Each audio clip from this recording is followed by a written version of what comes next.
দেশ থেকে হাঁস আনা হয়েছিল, 2টা হাঁস।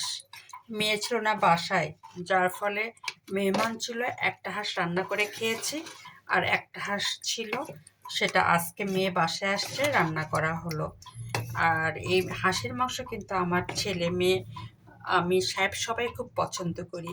বিশেষ করে আমাদের দিনাজপুরে হাঁসের মাংসটা খুব মানে পছন্দ সবার। এই হাঁসের মাংসের সঙ্গে যদি ধানের রুটি থাকে, সেই পছন্দ আর সেই মজা করে খাওয়া হয়। আর আমিও তাই করেছি। এই হাঁসের মাংসের সঙ্গে আমি একটু খিচুড়ি রান্না করেছি। আজকে আমাদের খাওয়া হবে হাঁসের মাংস আর খিচুড়ি।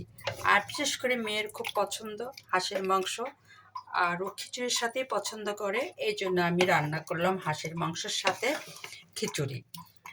আর ছেলেও পছন্দ করে খিচুড়ি, আমিও পছন্দ করি খিচুড়ি। খালি পছন্দ করে না খিচুড়ি আমার সাহেব।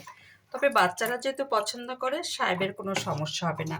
আর এইটা আজকে রান্না করা হলো হাঁসের মাংসটা মেয়ে উপলক্ষে, কারণ ও আবার চলে যাবে। এই হাঁসের মাংস আবার ফ্রিজে ঢুকাবো, ও না থাকলে মন খারাপ হবে, রান্না করে খেতেও ইচ্ছা হবে না, আবার লেট হয়ে যাবে।